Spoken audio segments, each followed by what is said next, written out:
किसी भी देश को समझने की शुरुआत उसके नक्शे से होती है। लेकिन क्या हो अगर वो नक्शा पेन से नहीं बल्कि पेंसिल से बनाया गया हो। एक ऐसा नक्शा जिसे ज़रूरत पड़ने पर मिटाया जा सके और फिर से बनाया जा सके। आज हम भारत के इसी पेंसिल वाले नक्शे की कहानी समझेंगे और इस पेंसिल की ताकत संविधान ने किसे दी है, यही राज छिपा है भारतीय संविधान के बिल्कुल शुरुआती हिस्से में, मतलब भाग 1 में। बिल्कुल। ये सिर्फ 4 अनुच्छेद हैं, आर्टिकल 1 से लेकर 4 तक। लेकिन ये भारत की आत्मा को परिभाषित करते हैं। ये कुछ बहुत बुनियादी लेकिन बहुत गहरे सवालों का जवाब देते हैं। जैसे, भारत आखिर है क्या? क्या इसकी सीमाओं को बदला जा सकता है? और अगर हाँ, तो ये असाधारण शक्ति किसके हाथों में है और इसका इस्तेमाल कैसे होता है?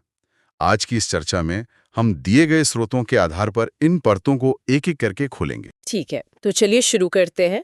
अनुच्छेद 1 की पहली ही पंक्ति में एक बहुत मजबूत बयान है। भारत अर्थात इंडिया राज्यों का एक संघ होगा। सुनने में तो बहुत सीधा लगता है, लेकिन यहाँ इस्तेमाल हुए एक-एक शब्द के पीछे एक कहानी है। 2 नाम, भारत और इंडिया, और फिर ये शब्द राज्यों का संघ। और यहीं पर सबसे पहली और सबसे महत्वपूर्ण बारीकी छिपी है। संविधान बनाने वालों ने, आप देखिए, जानबूझकर राज्यों का परिसंघ यानी फेडरेशन ऑफ स्टेट्स की जगह राज्यों का संघ यूनियन ऑफ स्टेट्स शब्द को चुना। अच्छा, ये सिर्फ शब्दों का खेल नहीं था, इसके पीछे एक बहुत गहरा विचार था। मैं यही पूछने वाली थी। इस यूनियन और फेडरेशन में ऐसा क्या बड़ा अंतर है कि संविधान सभा को इसे लेके इतना सोचना पड़ा? बहुत बड़ी वजह थी। सोचिए, संविधान सभा देश के बंटवारे का दर्द और उसकी भयावता देख चुकी थी। उनके लिए सबसे जरूरी था देश की एकता को किसी भी कीमत पर बनाए रखना। हाँ, फेडरेशन, जैसा कि अमेरिका में है, वो एक समझौते जैसा लगता है, जहां कई स्वतंत्र राज्य एक साथ मिलकर एक देश बनाने का फैसला करते हैं। तो इस शब्द से ऐसा लग सकता था कि राज्य अपनी मर्जी से जुड़े हैं और शायद अपनी मर्जी से अलग भी हो सकते हैं। बिल्कुल। अच्छा, तो यूनियन शब्द इस अलग होने की किसी भी संभावना को जड़ से ही खत्म कर देता है। एकदम। यूनियन शब्द 2 बातें साफ करता है। पहली, भारत का संघ राज्यों के बीच किसी समझौते का नतीजा नहीं है, और दूसरी, और ये सबसे महत्वपूर्ण है, किसी भी राज्य को इस संघ से अलग होने का कोई अधिकार नहीं है। ये सिर्फ एक शब्द नहीं, बल्कि देश की अखंडता का एक घोषणा पत्र है। देश एक है जिसे प्रशासनिक सुविधा के लिए बस अलग-अलग राज्यों में बांटा गया है। मुझे यहाँ एक बात थोड़ी उलझा रही है। अनुच्छेद 1 कहता है कि भारत राज्यों का संघ है, लेकिन जब हम भारत के क्षेत्र की बात करते हैं तो उसमें राज्यों के अलावा केंद्र शासित प्रदेश और भविष्य में शामिल होने वाले क्षेत्र भी आते हैं। तो क्या यूनियन ऑफ इंडिया और टेरिटरी ऑफ इंडिया एक ही चीज है? यह बेहतरीन सवाल है और अक्सर परीक्षाओं में ये कन्फ्यूजन पैदा करता है। इसे ऐसे समझिए, यूनियन ऑफ इंडिया एक क्लब के परमानेंट मेंबर्स की तरह है। ओके। यानी सिर्फ राज्य, ये वो इकाइयां हैं जो केंद्र के साथ शक्तियों का बंटवारा करती हैं। लेकिन टेरिटरी ऑफ इंडिया उस क्लब की पूरी प्रॉपर्टी है।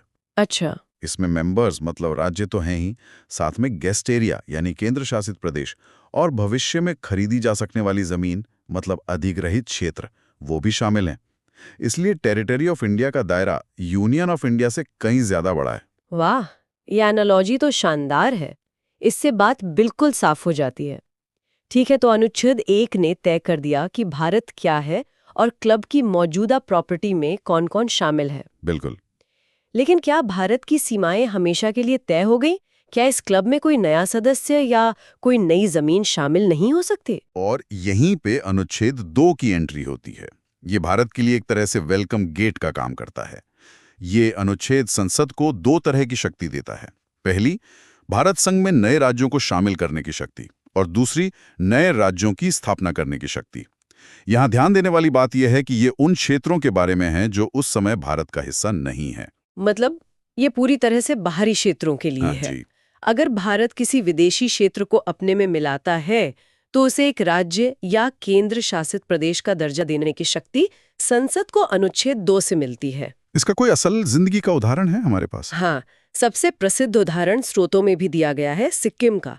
1975 तक सिक्किम भारत का हिस्सा नहीं था, वहां एक अलग शासन था। तो भारतीय संसद ने 36th कॉन्स्टिट्यूशन अमेंडमेंट के माध्यम से अनुच्छेद 2 का इस्तेमाल करते हुए सिक्किम को भारत का 22वां राज्य बनाया। अच्छा, तो सिक्किम का विलय इसी के तहत हुआ। जी, ये अनुच्छेद एक तरह से भारत की संप्रभुता का प्रतीक है कि वो अंतर्राष्ट्रीय कानून के तहत विदेशी क्षेत्रों को अपने में मिला सकता है। ठीक है, तो अनुच्छेद 2 बाहरी विस्तार के लिए है, लेकिन उस पेंसिल वाले नक्शे का क्या जो देश के अंदर ही बदला जा सके?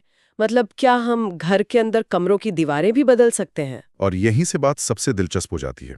और हम आते हैं अनुच्छेद 3 पर। यह अनुच्छेद संसद को भारत का आंतरिक नक्शा फिर से बनाने की लगभग असीमित शक्ति देता है। संसद कानून द्वारा किसी मौजूदा राज्य का क्षेत्र अलग करके एक नया राज्य बना सकती है, 2 या 2 से ज्यादा राज्यों को मिला सकती है, किसी राज्य का क्षेत्रफल घटा या बढ़ा सकती है, उसकी सीमाओं को बदल सकती है, और यहां तक कि उसका नाम भी बदल सकती है। ये तो बहुत बहुत बड़ी ताकत है। शायद इसी शक्ति के कारण भारत को अविनाशी संघ के विनाशी राज्य कहा जाता है। मतलब संघ को तो नहीं तोड़ा जा सकता, लेकिन राज्यों को तोड़ा, जोड़ा और बदला जा सकता है। आपने बिल्कुल सही कहा। यह भारतीय संविधान के चरित्र को परिभाषित करने वाले सबसे महत्वपूर्ण अनुच्छेदों में से एक है। यह दिखाता है कि भारत में राज्यों का अस्तित्व संसद की इच्छा पर निर्भर करता है। अमेरिका जैसे फेडरेशन में ऐसा करना लगभग असंभव है। वहां राज्यों की सीमाओं को उनकी सहमति के बिना नहीं बदला जा सकता। लेकिन एक मिनट, ये सुनने में थोड़ा अजीब लगता है। मतलब आप एक पूरे राज्य का नक्शा बदल रहे हैं और उसकी चुनी हुई सरकार की राय का कोई मोल ही नहीं। क्या ये लोकतंत्र के संघीय सिद्धांत के खिलाफ नहीं जाता? ये सवाल सीधा भारतीय संविधान की आत्मा पर है, और इसका जवाब है हाँ, ये एक तरह से शुद्ध संघीय सिद्धांत के खिलाफ जाता है। लेकिन हमारे संविधान निर्माता एक शुद्ध फेडरेशन बनाना ही नहीं चाहते थे। उनका लक्ष्य एक ऐसा मजबूत केंद्र बनाना था जो देश की एकता और अखंडता को सबसे ऊपर रखे। अच्छा, जिसे क्वाजी फेडरल ढांचा कहते हैं। बिल्कुल। सामान्य परिस्थितियों में हम एक फेडरेशन की तरह काम करते हैं, लेकिन जब देश की एकता और प्रशासनिक सुविधा की बात आती है तो हमारा संविधान केंद्र को ज्यादा शक्तिशाली बना देता है, और अनुच्छेद 3 इसका सबसे बड़ा सबूत है। तो इसकी प्रक्रिया क्या है? क्या संसद सुबह उठकर अचानक किसी राज्य को 2 हिस्सों में बांटने का फैसला कर सकती है? नहीं, एक प्रक्रिया तो है, लेकिन वो भी केंद्र के ही पक्ष में झुकी हुई है। स्रोत बताते हैं कि ऐसा कोई भी विधेयक संसद में पेश करने से पहले राष्ट्रपति की पूर्व सिफारिश जरूरी होती है, और सिफारिश करने से पहले राष्ट्रपति उस विधेयक को संबंधित राज्य की विधानसभा को उनकी राय जानने के लिए भेजते हैं। तो राज्य की राय का कुछ तो महत्व है? सिर्फ राय का, सहमति का नहीं। और यही सबसे बड़ा पैंच है। राज्य विधानसभा चाहे विधेयक के पक्ष में हो या विपक्ष में, चाहे वो कोई संशोधन सुझाए, संसद या केंद्र सरकार उस राय को मानने के लिए बाध्य नहीं है।